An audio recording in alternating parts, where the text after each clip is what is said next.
你，原来采花大盗田伯光居然会怕跟我一起洗澡，不应该呀！切，田伯光当然不怕了。可我现在是出家人，不方便。你要走我就叫人说你对我不轨，我看你还能不能留在衡山派。哎呦，我的姑奶奶，我怎么惹你了？你别害我行不行？你想怎么样？姑奶奶，怎么都行，不要让我犯色戒，不要，我不要。你以为你真的很帅？啊？你以为我很喜欢你？啊？我只是想拿你当借口上嵩山。啊？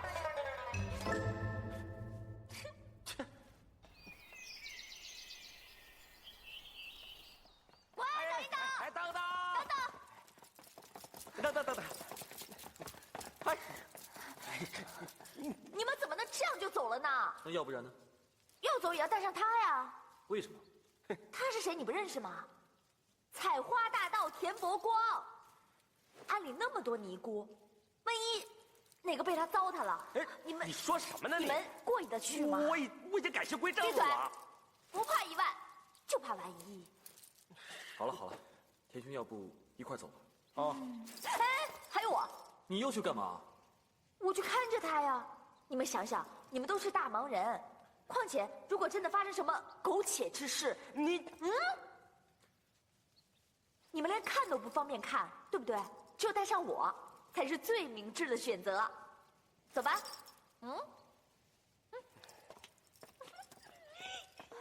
掌门，这随便他们吧。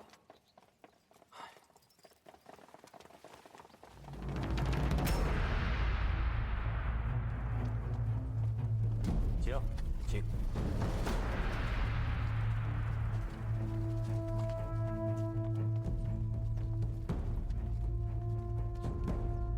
晚辈令狐冲拜见嵩山左掌门。令狐贤弟风采不减当日啊！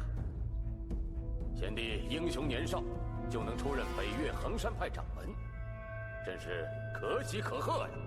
晚辈继承定义师太遗命，接掌衡山派。我一心只想替他报血海深仇，等到大仇一报之后，我自然会退位。啊，令狐贤弟，五岳剑派向来是同气连枝的。如果今天以后咱们五岳归一的话，定义师太的血海深仇就不光是衡山派的事了，也是咱们五岳剑派的事。华山派掌门到。岳掌门，岳夫人，左掌门别来无恙。岳掌门，令狐掌门，何必行此大礼呢？我岳某可担当不起啊。冲儿，听说你当了衡山派掌门。你小师妹和平之日前已成婚。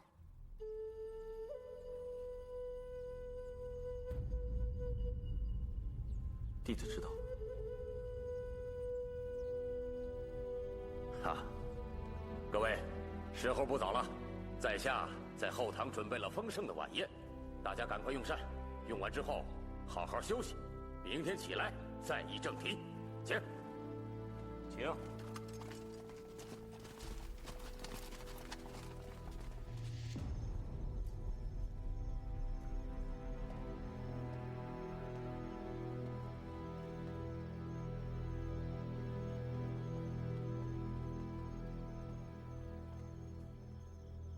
这么晚了，还有兴趣出来赏月色啊？岳掌门，明天的嵩山大会，我看左冷禅的意思是，将五岳剑派合并成一个五岳派。不知道您的意思是？那你呢？你又有什么高见？弟子认为，哎，不要再提弟子2个字了。如果你对华山仍念有旧情的话，那么就……是。您老人家的吩咐，晚辈一定遵从。其实也没什么好吩咐的，有一件事情我一定要让你明白：我们武林中人是非黑白，你就一定要分清楚。你可别怪我跟你师娘心狠。将你逐出华山，是因为你犯了武林大忌。虽然你是我们一手抚养大，同时你又是华山派的大弟子，但当时我却不得不那么做。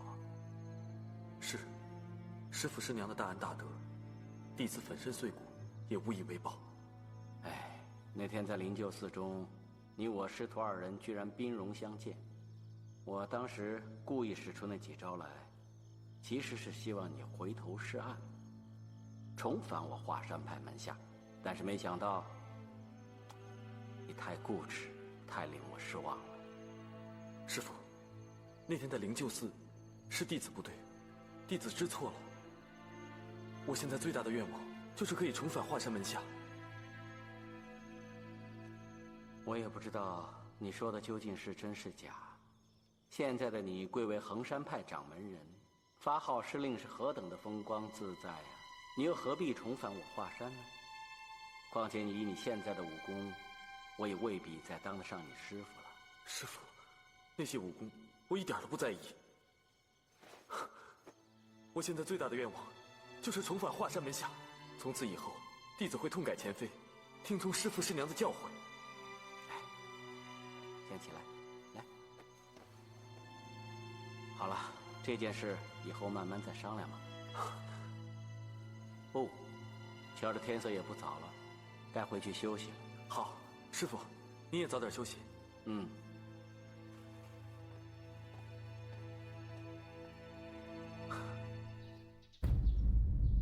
承蒙各位好朋友赏脸，驾临嵩山，在下感激不尽。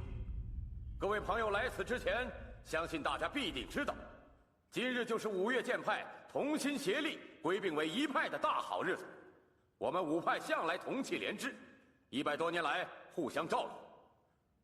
我也当了10几年的五派盟主了。只是近年江湖中出现了不少大事，我和各派的前辈们都已经聊过了，大家一致觉得，如果不统一号令，合而为一的话，将来遇到大难，空难应变呐。左盟主说和五大剑派的前辈师兄们商量过，不知道和谁商量过，我莫大反正是没听说。五岳剑派一定要合而为一。刚才说，江湖中近来出现了不少大事，其中一件，就是我五岳剑派竟然自相残杀，完全不顾同盟义气。莫大先生，我嵩山派弟子大松阳守费师弟，有人亲眼所见，在南岳衡山城外惨遭毒手，是你所为吧？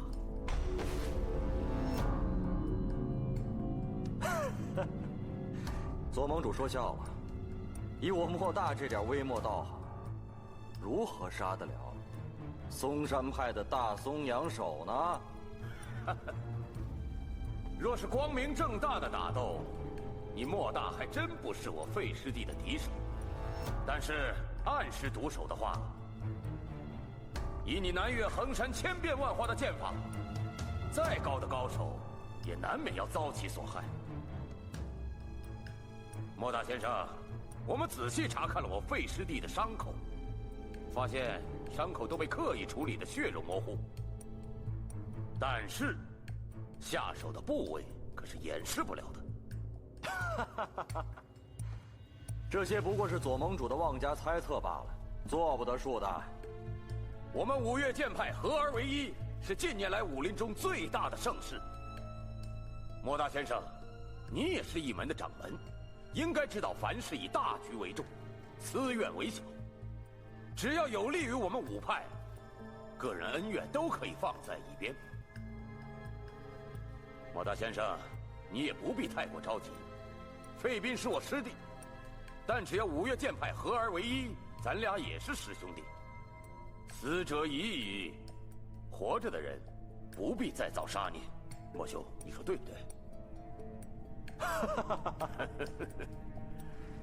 好了，南岳衡山已经没有意义，不知道东岳泰山怎么想啊？泰山派自从祖师爷东林道长创派以来，已经300多年，贫道无德无才，未能将泰山派发扬光大。但是，泰山派这300多年的基业，怎么说也不能在贫道的手中白白断送掉。并派的提议，恕贫道万万不能从命。天门师侄，这就是你的部队了。是天门道长的师叔玉体。我泰山一派3代共有400多人，怎能因为你一人的私心，阻碍了5派的大业呀？师叔，您这话是什么意思？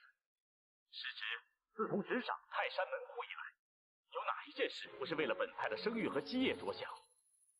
我反对合并，无非是为了保存我们泰山一派，这怎么能叫有私心呢？5派合并，是我五岳剑派声誉壮大的日子。五岳剑派的弟子个个都跟着沾光，但是你，泰山派的掌门，恐怕轮不到你做了。这个掌门人我不做又有什么关系呢？可是泰山一派绝不能在我的手上被别人吞掉。你说的倒挺漂亮，可是，在你的心里，你真的能舍弃掌门之位吗？你还是这么说？好，从现在开始，这个掌门人我不做了。你想要做，你自己做好了。你舍得？我为何不舍得？好，那就给我玉姬子吧。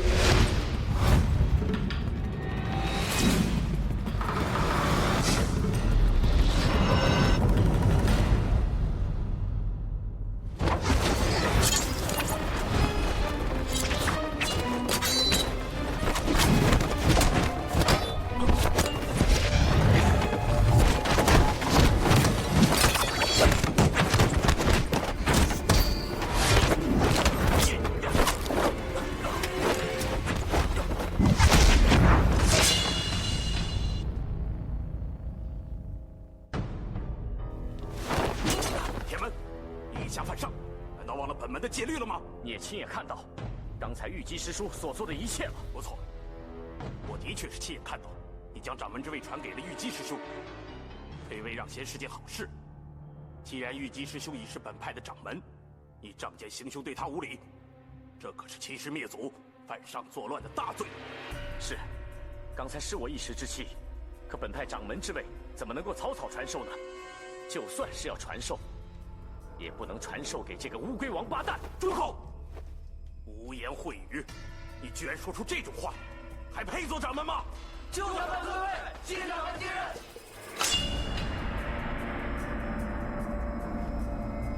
这就是东陵祖师爷留下的神兵。他的遗言说：“剑此铁剑，如见东陵。”我们是不是应该遵从他的遗愿？掌门说的对，掌门说的对。意图天门犯上作乱，不守门规，应该将他擒拿发落。来人！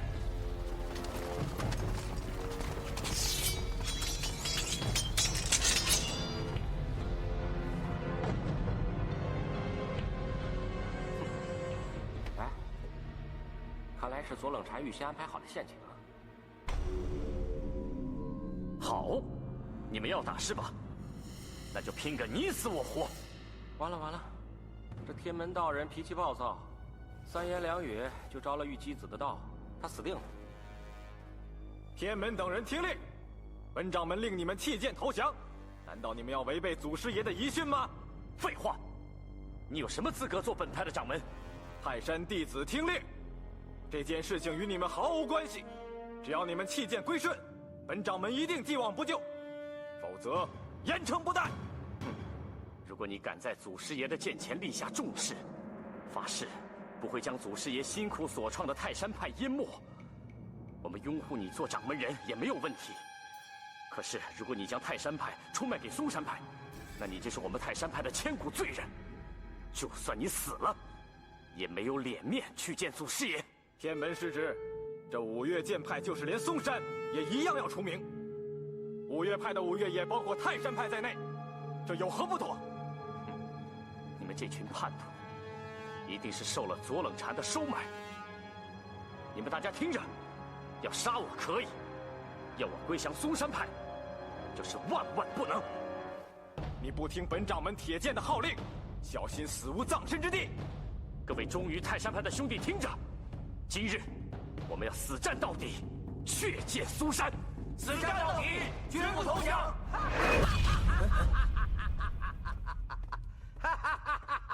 老子走遍天下，英雄好汉倒是见多了，不过像你们这样说话不算数的无赖狗熊，真是少见了。哼！你明明答应将你的掌门之位传给别人，怎么自己说过的话当放屁呀？你天门道人，我觉得你的名字应该改一改才对。就地门道人好了。你给我滚！这些是我们泰山派的门户家事，不用你来管。老子看不惯的事情就要管。今天是五岳剑派合并的好日子，哪轮到你这个臭鼻子老道在这儿舞刀弄剑、大呼小叫、放屁？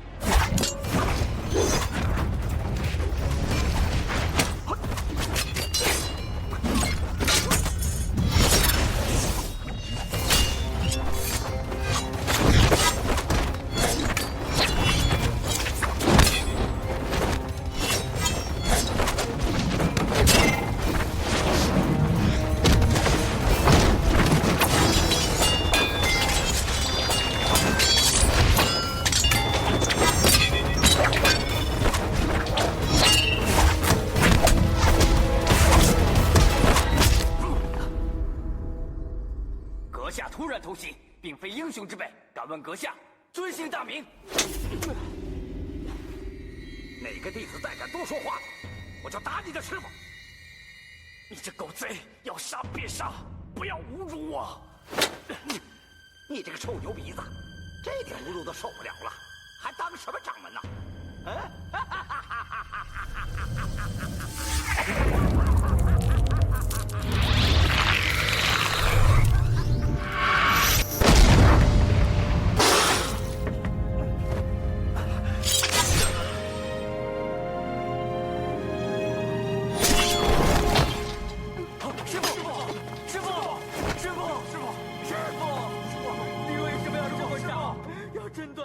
经脉来冲开穴道，士可杀，不可辱。师傅，师傅，师傅。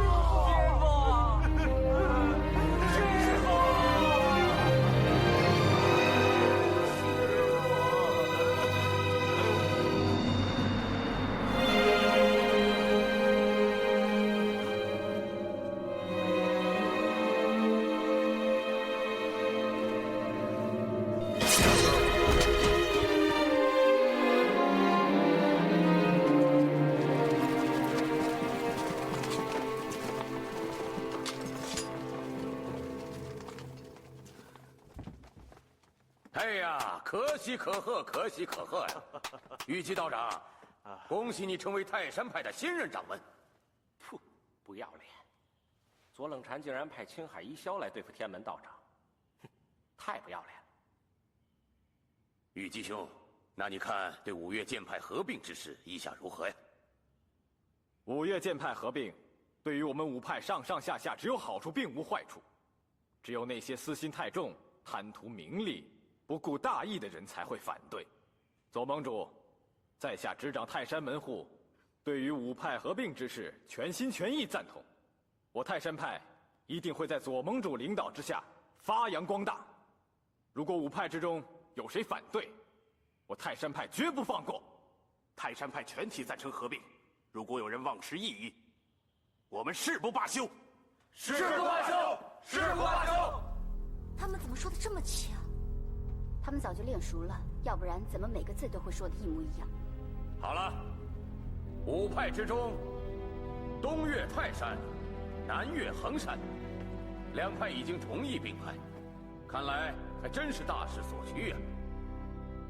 那既然并派，百利无一害，我嵩山派自然是紧随其后，共襄盛举。5派之中已经有3派同意了并派，不知北岳衡山意下如何？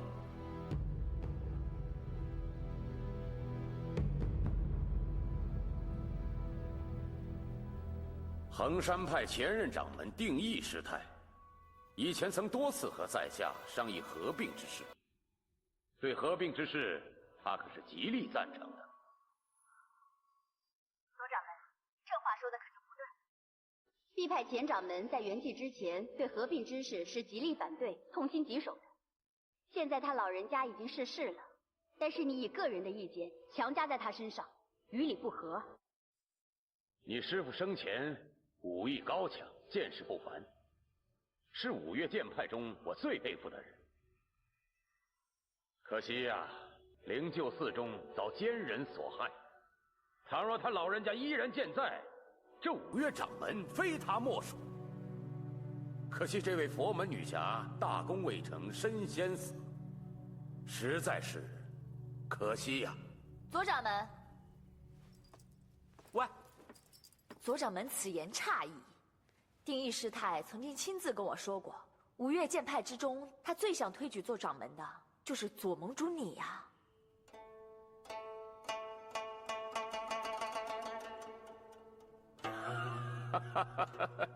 姑娘实在是抬举了。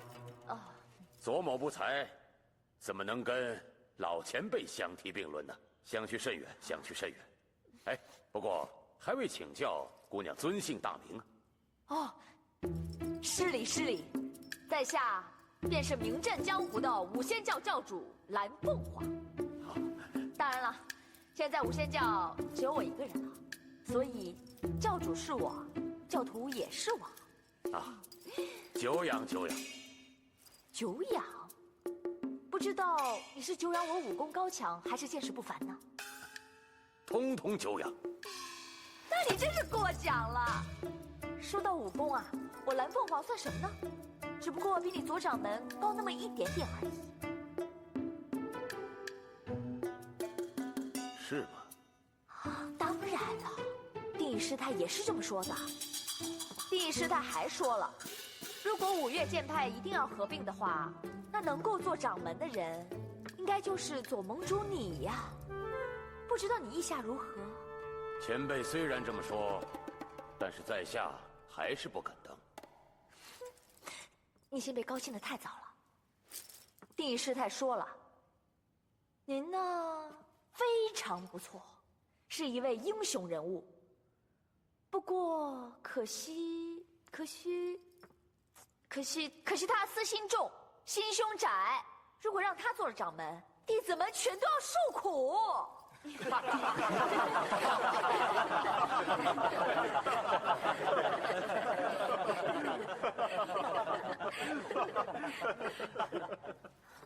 定义师太还说了，他说现在江湖上出了一位美女英雄，不但武功高强，而且见识不凡，足够当5岳剑派的掌门有余啊。不知是哪位啊？当然是我了。定义师太说了，我呢比起灵鹫寺的方正大师，武功和见识都有所不及，但是在5岳剑派当中，我最厉害了，没人能及。只有我当了掌门，才能够光大门楣。蓝凤凰，北岳衡山定义师太说的话，有谁听到了？丑八怪，你有所不知，当日衡山在场的几十名女弟子全都听到了。一玉师姐，是不是啊？是啊，左掌门，你说我们师父赞成5派合并这些话，又有谁亲耳听到了？衡山派的各位师妹们，刚才左掌门说的话，你们有听师尊提起过吗？没有听过。我想是左掌门自己捏造出来的吧。和左掌门相比，我想2位老人家还是推崇蓝凤凰多吧。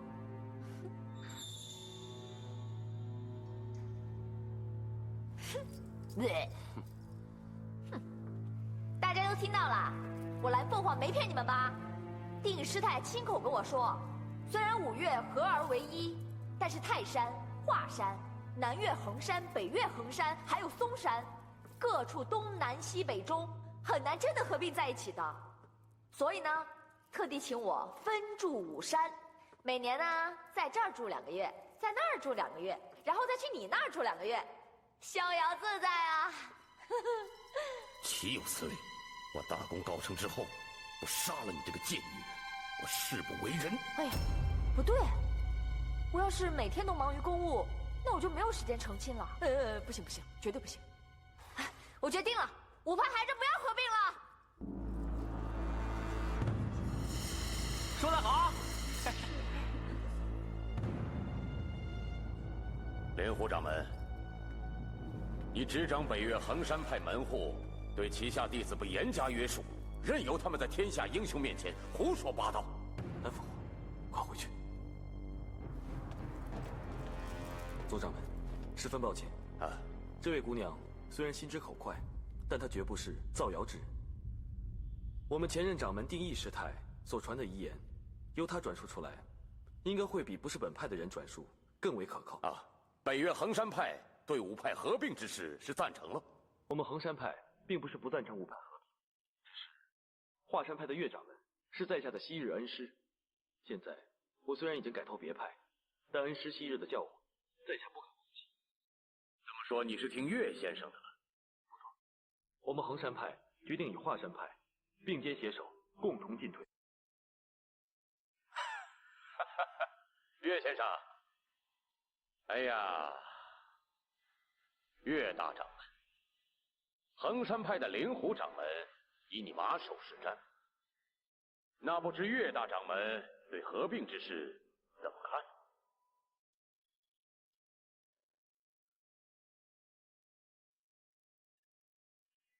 谢盟主垂询。在下也曾对这件事仔细思量过。我华山派近100年来也发生过剑宗气宗之争，当年的2宗之争残杀的惨况，我至今想起仍然觉得不寒而栗。所以我觉得，如果武林各派必除己见，那么江湖上就会少许多杀戮，英雄豪杰也不会英年早逝，更不会多一些无依无靠的孤儿寡母。善哉善哉，岳掌门的这番话真是宅心仁厚啊！武林中如果人人都像岳掌门这么想，一场腥风血雨就会消弭于无形之中。方丈您过奖了。既然历代高明人士他们都知道门派之间为祸甚大，但又为什么不想出个办法来将其铲除？在下不明白之余，也曾经苦思多年，直到最近我才恍然大悟啊，而找出了其中的关键所在。这件事也关系着武林同道的生死祸福，我现在愿意把它说出来，还希望大家指教。岳先生，您请说。岳某就发现其中最大的一个原因，就是在一个吉字和一个贱字的分别。历来有心之士往往因为操之过急，他们很想把门户派别之戒将其铲除，但却没有想到因此积重难返。各位想一想，各个门派大者数十，小者过百过千，哪个门派没有数十年、数百年甚至1000年的历史？如果想把他们一举铲除，简直是难如登天呐！那听岳掌门的意思，要消除宗派门户之别是绝不可能的了。也不是不可能。岳某已经说过了，事是有缓和急之分。只要各门各派愿意同心协力，各抒己见的话，那在下相信，不出50年或者100年，那必定可能达到天下大同的目的。50年、100年，我们这所有的英雄好汉全成了白骨。就算我们有生之年看不见，又有什么好可惜的呢？正所谓前人种树，后人乘凉，我们何乐而不为呢？更何况50年到100年，那是其余大成。只要我们努力花上个10年、8年的时间，倒也可以略有小成。 10年、8年可以，等得到，那怎么进行呢？只要各门各派依照地方的远近和武功的相似度，首先大家交好，然后再进行合并。我相信用不着10年8年，大部分的门派都可以合而为一了。而我们五岳派的合并，正好可以作为他们的一个典范，更可以成为武林千古以来最大的盛举。原来华山派也赞成五岳剑派合并啊？掌门说过，咱们衡山派与华山派把手是友，如今岳不群答应，那我们岂不是？听岳掌门这么一解释，我终于明白了，我们五岳合并对江湖有如此重大的意义。不错，而且我们五派合并之后，最重要的就是绝对不能跟其他的门派争一日之长短。我们并派的目的就应该着眼于西征解分这4个字上。听明白了，这么说华山派是同意合并了？当然了。还有北岳衡山的灵狐掌门，他曾经与在下有着20多年的师徒情谊。如今他虽然已离开我华山派，但他对华山的恩情始终念念不忘。他就曾经和在下说过，愿意和华山同为一派。原来师父让我说的，而是五派合并之后，我可以和师父师娘在一派之中。恭喜岳掌门、灵狐掌门，从今日起又重新同门一派了。哎呀，真是天大的喜事啊！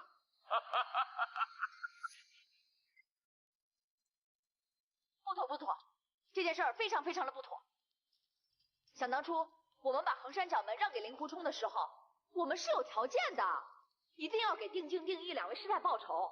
现在大仇没报，怎么能合派呢？令狐冲，你要做不好这个掌门，不如让给我吧。哎，不行，你这个女人就别在这捣乱了，赶紧给我滚下山去！我怎么了？你真是太好笑了！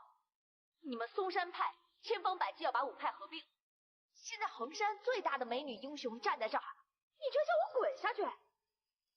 好，我这一滚，所有衡山派的大英雄小英雄全都跟着我一起走，到时候你就剩下4派，搞4派合并吧，我们走。有话好商量啊！莲湖掌门，咱们练武之人一诺千金，你答应我岳先生要听他建议的，怎么能一走了之呢？冲儿，你我2人情同父子，你师娘更加对你不薄，难道你不想言归于好吗？师父，我怎么会不想跟你言归于好？师父赞成五派合并，我也不敢抗命。只是2位师太的血海深仇，2位师太惨死，人人都觉得可惜。只是我五岳派今日刚刚成立，所以衡山派的事就是我岳某人的事，我一定集结5派之力，全力捉拿这个凶手。冲儿，你就放心吧，就算这个真凶是5派中最顶尖的人物，我也绝对不会放过他的。如果岳掌门肯出面主持大局，为衡山2位师尊报仇，那我们衡山派上上下下都会感激万分的。好，岳某就向各位保证，3年之内，我岳某人一定查出这个真凶。族长，我师父所说的诺言，你同意吗？当然同意。好，既然如此的话，我们北岳衡山对5派的合并就毫无意义了。好极了，好极了，那咱们大家就先回座位吧。既然5派意见一致，那么从今日起，江湖上再没有5岳剑派，5岳剑派的门下弟子，通通成为新5岳派门下弟子。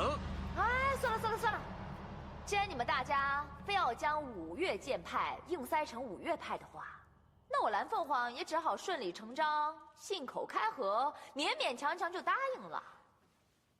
不过谁做掌门呢？谁啊？不会是我吧？是我也行。可以啊。哎，咱有点脸行吗？啊，谁说推举你做五岳派掌门人了？灵狐掌门，这个女人在这里捣乱，你都不加以管束一下吗？等等，你刚才叫她灵狐掌门，那你就是推举令狐冲当掌门人了？好，我同意。哎，不是，误会，我不是说推举令狐冲做掌门人啊。那你就是让我做掌门，可以。姑娘，你话太多了，一个人在这高谈阔论，视天下英雄为无物，能不能让大家发表下意见？行，当然行了，有话快说，有屁快放。哎，这女子在这胡说八道，啊，大家不要在意啊，每个人都大胆的发表下意见啊！你放屁！你才放屁呢！五岳剑派同气连枝，联手结盟，向来都是我们左掌门担任盟主。左盟主率领五岳剑派以来，声望日隆，所以五岳剑派合并顺理成章，还是应该由左盟主担任。嵩山兄弟，你的屁好臭啊！你说什么？五岳剑派合并呢，是推陈出新的盛举。那这个掌门人自然也要除旧更新，选一个新的嘛。我看从年龄最小的做起怎么样？哎，我就推举这位小尼姑做今日掌门人，大家说怎么样啊？五岳掌门推举应该由德才兼备的前辈来做，岂能轮流来做这么儿戏？才德兼备。说到才德兼备，当今武林没人能比得上方正大师，啊！胡说八道！贫道再也不能容忍了！贫道再也不能容忍了！我和你都分属同门，你要和我动手的话，那就是自相残杀。那是因为你废话太多了，神憎鬼厌。五岳派如果没有你在这儿，耳根子都清净。废话，臭道士啊，你说有利于五岳剑派前途的好话，难道不应该说吗？狗嘴里怎么能吐出象牙来？你说的对，你绝对吐不出象牙来。我们五岳剑派找谁做掌门，是关乎本派前途，还有武林好祸福的大事情。小妻子苦口婆心的，无非就是想找一个前辈高人做我们的掌门人嘛。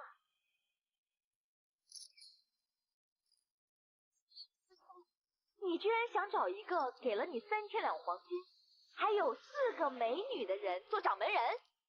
岂有此理！你再敢胡说八道，我定叫你血溅当场！你已经用卑鄙的手段害死了你们派的天门道长，你还想继续害人？我差点忘了，残害同门一向是你惯用的伎俩。你再敢上前一步！我再上前一步怎么了？我还多上一步。这里是嵩山派的地方，不是你玉姬子私人的，你别乱来啊！岂有此理！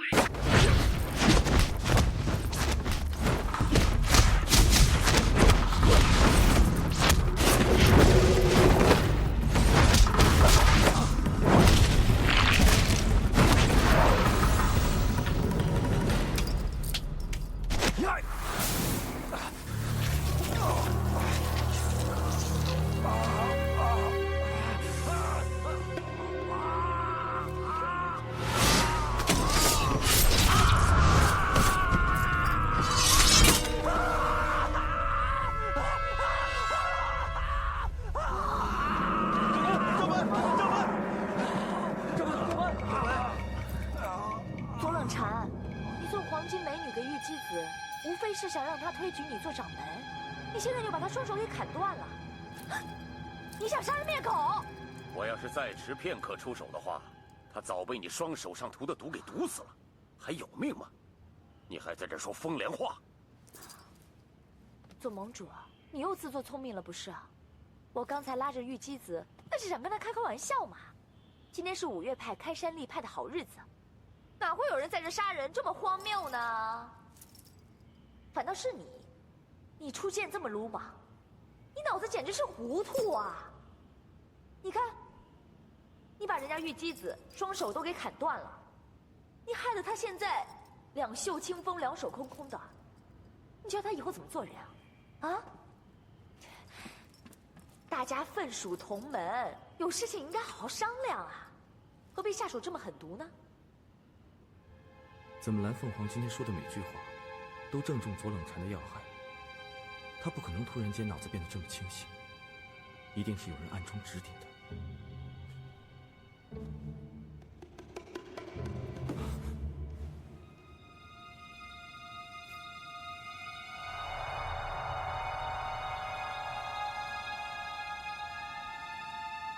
左冷禅啊，左冷禅啊，你这个人不仁不义，不智不勇，不三不四，你凭什么做掌门？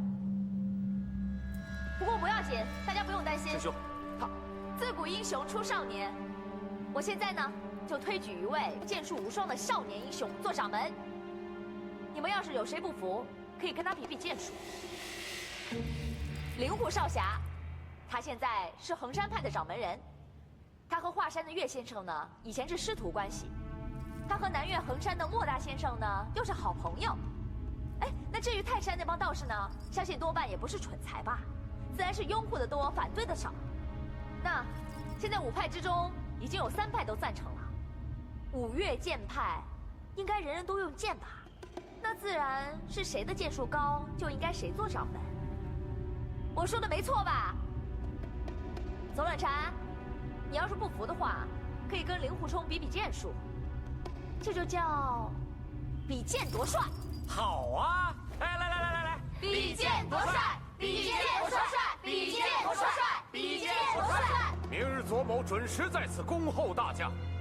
我倒要看看谁才能够技压群雄，夺取掌门。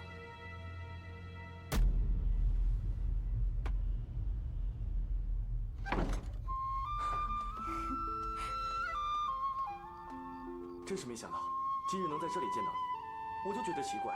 今天这个蓝凤凰说话说得头头是道，原来是你在背后指点他。我知道今天事关重大，所以我就打扮成这样来嵩山助你一臂之力，让你当上5岳派的掌门。说老实话，看你穿这身尼姑装，我还真有点不适应。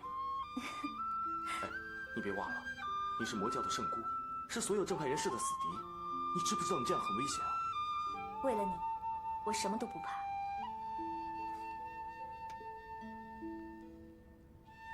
你知道吗？这些日子，我很想你。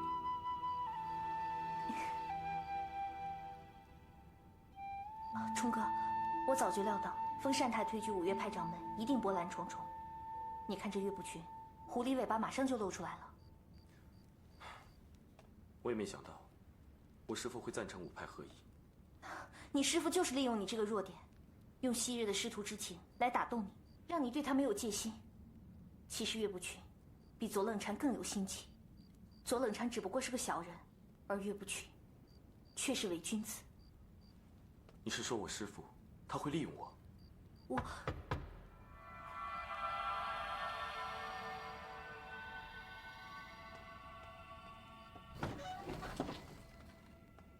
师父，师娘。我们能进去吗？当然可以，请进。冲儿啊，我知道，你可能对今日之事有些误会，所以我们来是想跟你解释一下。你可能认为我是想利用你登上5岳掌门之位，你错了。其实我有逼不得已的苦衷啊。是啊，冲儿，目前的情况你应该看得很清楚。莫大先生被左冷禅用废兵之死威胁着，而泰山派上下也被左冷禅给收买了，再加上嵩山派的势力，也就是说5岳派合并已成定局。不错，在当时那种情况之下，我也只能将计就计。只要左冷禅不让他登上掌门之位，就可以把他多年来处心积虑的阴谋给粉碎掉。至于由谁来当这个掌门人，都不要紧。其实我倒认为，以你现在的武功，这5岳掌门之位就该由你去做才对。师父，我根本就不想做5岳派的掌门。哎，我知道，但大势所趋，恐怕你想推都推不掉啊。明天比剑夺帅是非常重要啊，你一定要竭尽全力打败左冷禅。既然事情都已经解释清楚了，那我们就先走了。好，我送你们。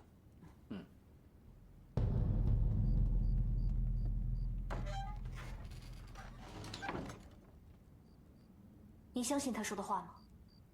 可是我师父说的都是事实啊。我不相信。莹莹，我知道你关心我，可是你也不需要那么多疑吧？那好吧，那你要答应我，明天全力以赴，坐上五岳派掌门。放心吧，我会的。各位，五派得以合并，有赖各位的鼎力支持。而掌门这一席位，大家也同意比武决定。不过，刀剑无眼，若是伤人性命，那就大伤同门义气。所以，该用什么样的规则，用什么样的方法进行，还望各位各抒己见。依在下愚见，不如就请灵鹫寺的方正大师、方生大师和青城余观主作为今日的见证，谁胜谁败，就由他们3个来做决定了。善哉善哉，只分高下，不决生死，那最好了。为了公平起见，每派只派1名代表，要不然不知要打到什么时候。左冷禅，那个什么玉姬子已经被那个不左不右的掌门人弄得变成残废可怜虫了，怎么比武啊？哎呦，什么？我忘了，还有双脚啊，可以用飞脚踢人。你这个妖女，好，害我师兄变成了残废，还敢说风凉话，有种就出来跟本道长来个单打独斗。他骂你妖女呢？别废话。那泰山是不是派你做代表啊？不错，本道长还要让你见识见识什么叫泰山派的精妙剑法。我呸！就你残害同门，人品都如此低下，只怕你的剑法也是低下的。我什么？你打他呀？我觉得这位姑娘说的也有道理。泰山派武功的精髓，想必阁下知道的并不多，不如别在这浪费大家时间，光说不练了。阁下真是大言不惭，一定是对 B 派的武功了如指掌了。泰山派的武功博大精深，我想不会是你这种残害同门的卑鄙小人所能领会得到的。云芝，不得无礼。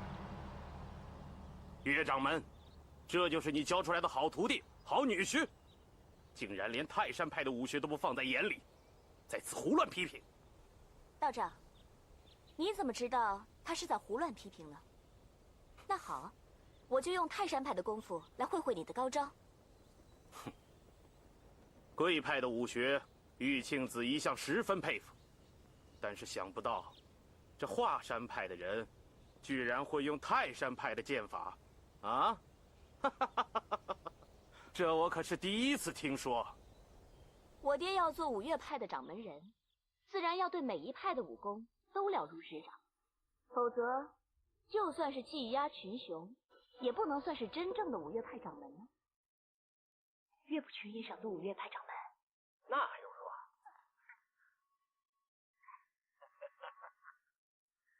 小女不过是信口开河，各位可千万不要当真呐。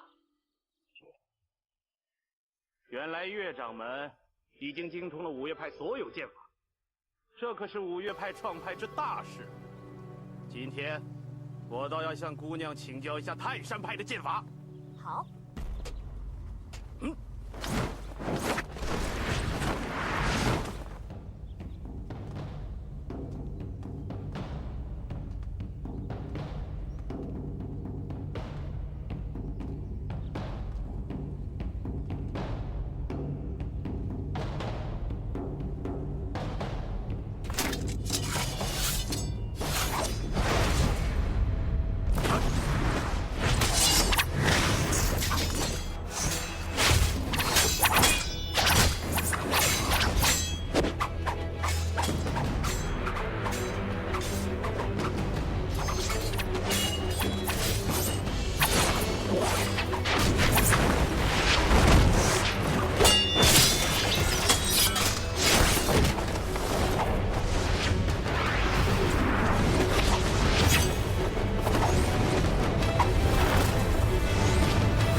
见过呢。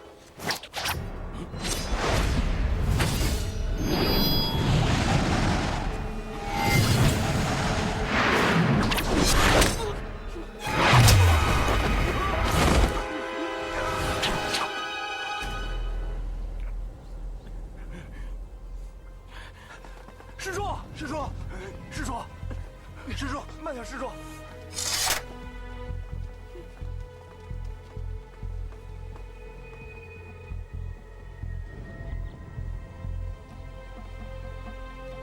月姑娘使用的的确是泰山剑法，玉庆子道长，你输了。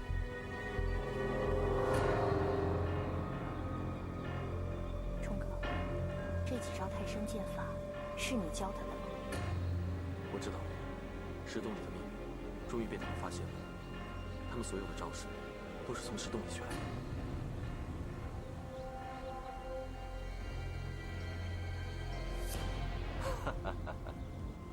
岳先生，您精通五岳剑派各派剑法，实在是武林中前所未有啊！莫大先生过奖，岳某真是愧不敢当。岳先生，莫大潜心研修本门剑法多年，有很多不明白之处，还望岳先生不吝赐教。莫师伯，侄女胡乱学了几招南岳衡山派的剑法，想请教莫师伯，还望师伯手下多留情啊。好，好，自古英雄出少年啊！要是侄女打不过师伯，再由我爹爹下场，可好？好，请。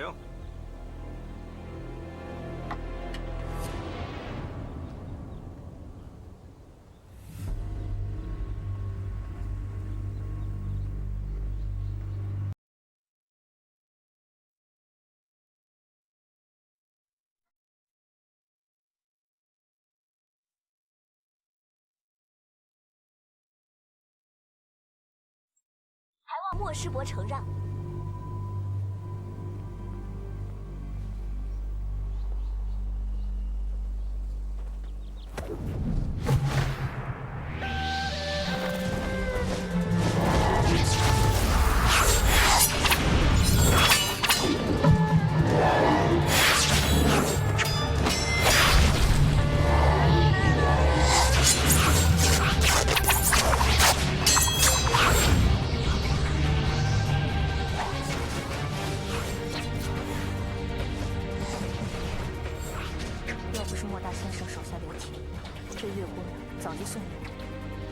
其实小师妹她的武功一点都不高，只不过她使出了失传了的五岳剑派剑法，所以这个玉庆子算是输得不明不白。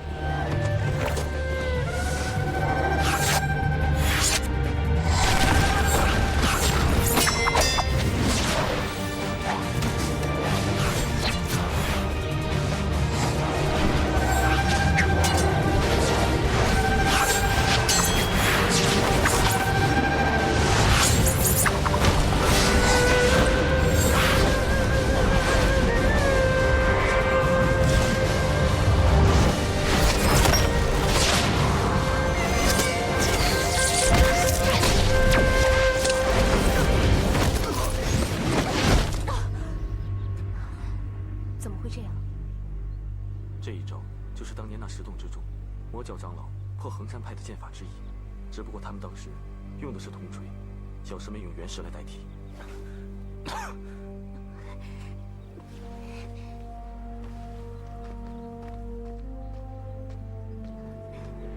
爹，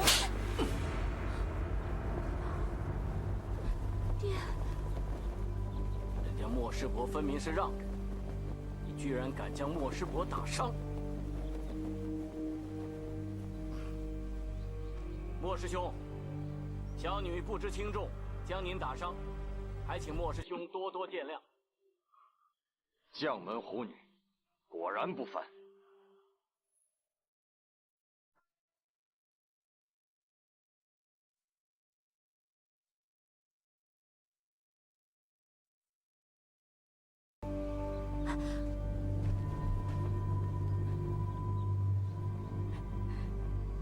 月姑娘，我来领教你的衡山派剑法。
别说了，快点把他扶过去。啊，对，来，这样走。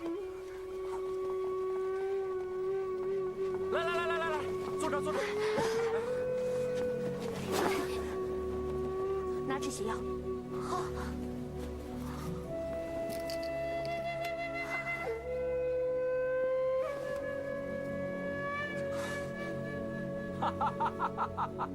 山儿，你以泰山南岳衡山、北岳衡山的剑法力败3派掌门，你也真是难得呀！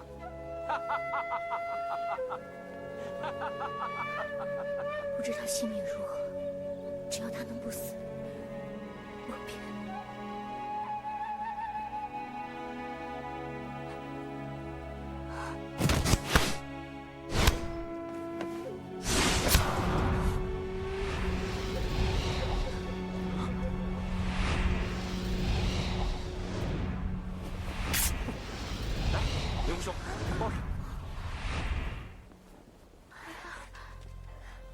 天助我也！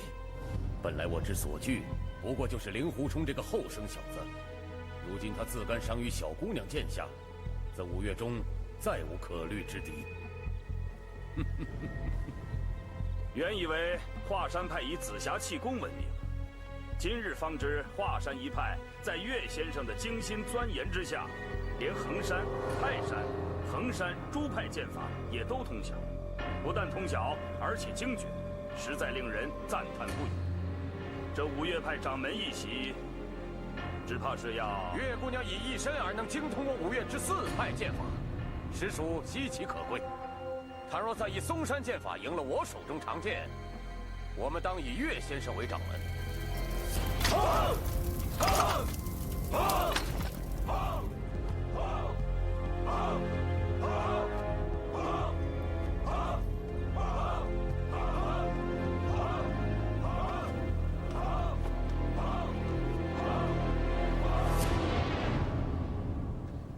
左师伯，我只出13招，13剑之内，倘若胜不得左师伯，那倘若你13招胜不了怎么办？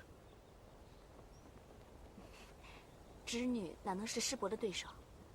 只是我从爹爹那里只学了13招嵩山派的剑法，所以就想在左师伯面前印证印证。爹说这13招剑法博大精深，但是已经失传许久，想必左师伯也未曾见过，所以侄女就想将这13招在左师伯面前使一遍，也不知道能否如愿。哼，别说是13招，我要是让你使上3招，姓左的已然面目无光。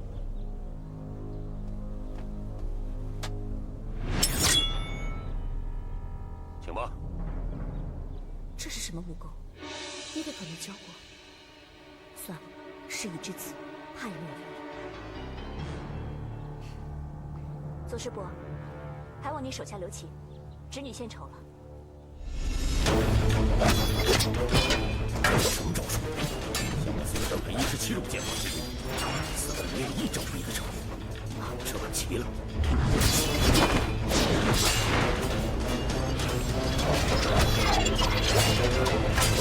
这嵩山剑法如此奇妙，过了此刻，日后只怕再没有机缘见到他。伤了他很容易，这些剑法却再从何处得见？但我不容他继续使下去，又显得左某人奈何不了华山门下一个年轻女子，我脸面何存？左师兄，已经第13招了。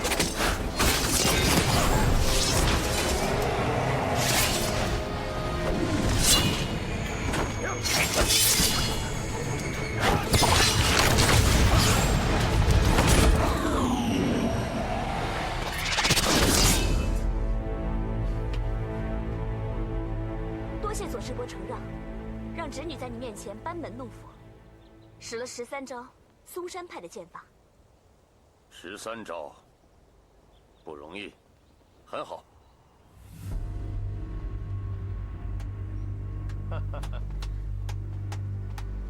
各位，刚才大家都看见了吧？左掌门神功盖世，而且雅量高致，博大能容。这位岳大小姐学得了我们嵩山派的一些剑法，便在她老人家面前妄自卖弄。左掌门只等她技穷，这才一击而将之制服。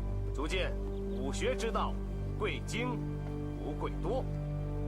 无论哪一门哪一派的功夫，只要练到了登峰造极之境，皆能在武林中悄然的自立。刚才这位岳大小姐仗着自己的一点小聪明，当别的门派同道练剑之时，暗中的窥看，偷学到了一些皮毛，便自称是精通五岳剑派的各派剑法。其实啊，每门每派的剑法都有各自秘传的师门心法，仅学到一些招式的外形，又如何能说到精通二字？偷学别派的武功，乃是武林大忌呀！好，废话不多说了。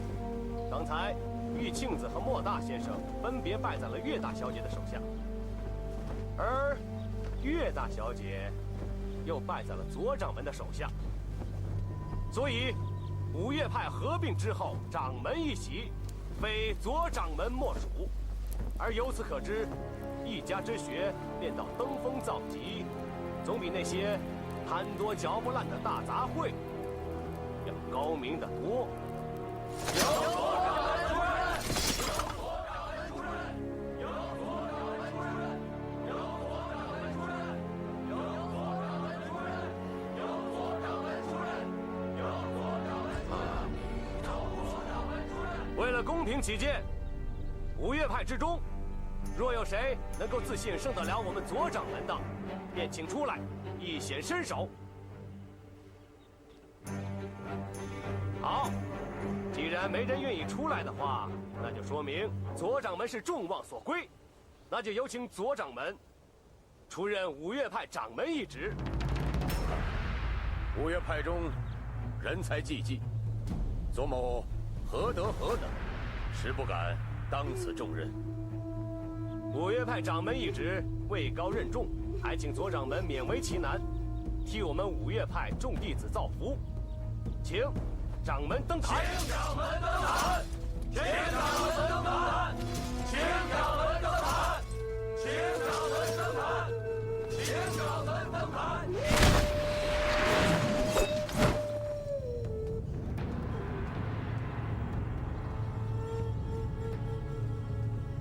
继承各位推爱，左某若再不答应担此重任，倒显得过于保身自爱，不肯为武林同道出力了。左师伯，你震断了我的长剑，就这样，便算是五岳派的掌门人了吗？天下英雄在此，大伙说好了比剑夺帅。若岳小姐能震断我左某长剑，大伙奉岳小姐为五岳掌门。要胜左师伯，侄女自然无此能耐。不过，在五岳派中，武功比左师伯高的人，未必没有。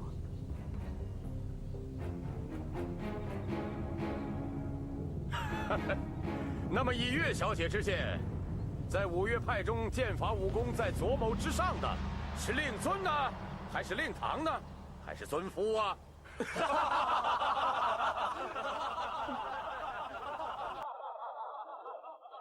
我夫婿是晚辈，他的武功跟左师伯相比，自然是要稍逊一些。而我娘跟您相比起来，可以说是旗鼓相当。至于我爹，想来他的剑法跟左师伯相比，还要稍稍高明一点。岳先生，令爱对阁下的武功倒是推崇的很啊。小女口没遮拦，左师兄千万不要当真。岳某的武功比起方正大师、方生大师，还有其他五岳派的高手，可以说是望尘莫及啊。那比起来，在下是略胜一筹喽。不敢。其实嵩山派和华山派的武功，大家都各有所长。在下也一直很想跟左盟主讨教，只是今天的五岳派刚刚成立，连新的盟主都还没有选出来呢。如果岳某人在这个时候和左盟主切磋武艺的话，那么天下英雄就会认为我岳某人有心想夺掌门人这个位置，那岂不是让天下人耻笑了吗？岳兄，只要能胜得了我手中长剑，这五岳掌门之位就是岳兄你做了。不，武功高的未必品格也高。就算岳某的品格高过左师兄你，也未必高过在座其他的五岳派高手。岳兄江湖人称君子剑，君子二字人所共知，至于剑法嘛，却是耳闻者多。今天就请岳兄在此露一手，也好让我们大伙儿开开眼。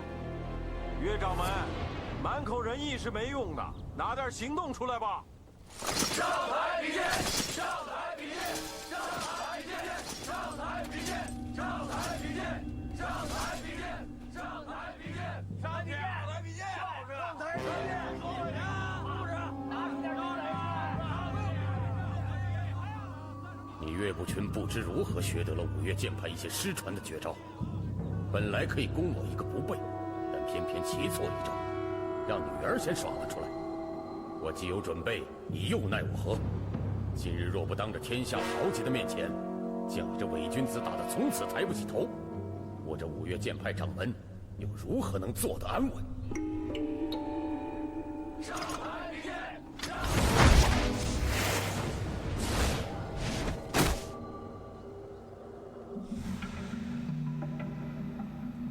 岳兄，天下英雄都想一睹岳兄风采，给个面子吧。既然左师兄都这么说了，岳某只有恭敬不如从命了。今日你我已分属同门，大家切磋武艺，点到为止，如何？兄弟我自会小心，尽量不伤到岳兄就是了。刀剑无眼，刀剑无眼，刀剑无眼，刀剑无眼。刀剑无眼，难免有死有伤。这话说得好。华山派的弟子都听着，我和左师伯只是比试武艺，绝无个人恩怨。如果左师伯失手杀了我，或是不小心将我打得重伤，那也只是在激斗之际不易拿捏分寸，大家千万不要对左师伯怀恨在心，甚至去嵩山派门下滋事，而坏了我五岳同门的义气。弟子遵命。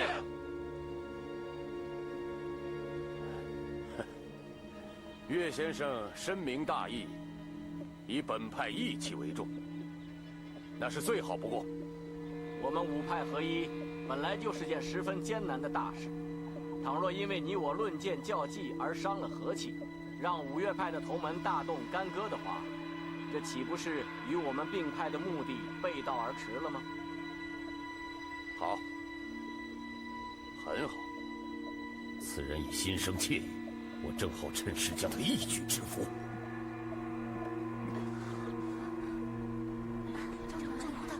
刚刚流了很多血，灵狐大哥，你好点没？没事，我只是一时大意而已，你们不用担心我。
看见识的，你现在已经残废了。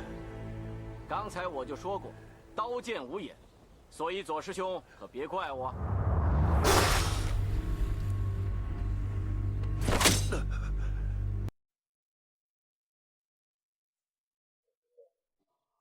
你没事吧？左师兄，你的辟邪剑法练得不错。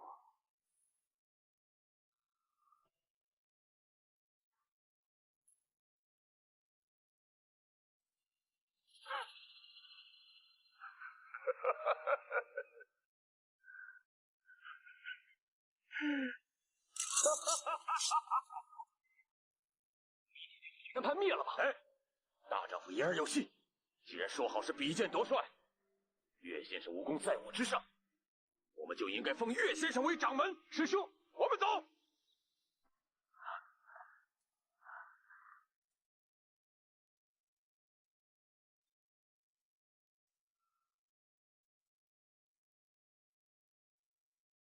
在下和左师兄比试武艺，原本大家说好点到为止，但是左师兄的武功实在太高了，在下在危急之际为求自保，因此失了分寸，而将左师兄的双眼打瞎。在下心头觉得十分的不安，但是我保证，一定遍寻名医，为左师兄医治双眼。请岳先生做掌门，请岳先生做掌门，请岳先生做掌门，请岳先生做掌门。既然大家都如此抬举，岳某也就不好再做推辞了。我们五岳派今日刚刚成立，正所谓百废待举，岳某也只能是总领其事，所以南岳衡山方面就由莫大先生继续主持日常事务，北岳衡山方面就由灵狐掌门继续主持日常事务，泰山方面就由玉庆子道长主持。至于嵩山，由于左师兄双眼不便，就烦请陆师兄从旁协助左师兄，二人联合主持日常事务。从现在开始，就由岳某暂时执掌掌门人之位。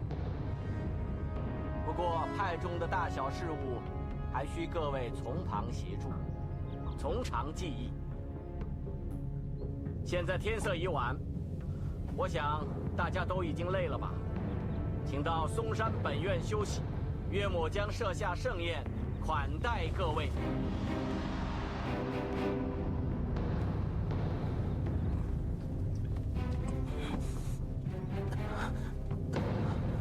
于沧海，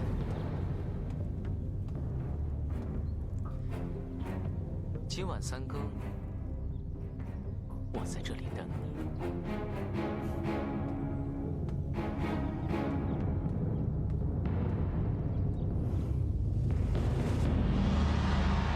灵狐少侠，两位大师，晚辈有礼了。灵狐少侠，你伤势如何？伤势已无大碍，多谢两位大师关心。灵狐少侠，这是我们灵鹫寺的金创药，现在送给你，希望你早日康复。多谢方丈大师关心。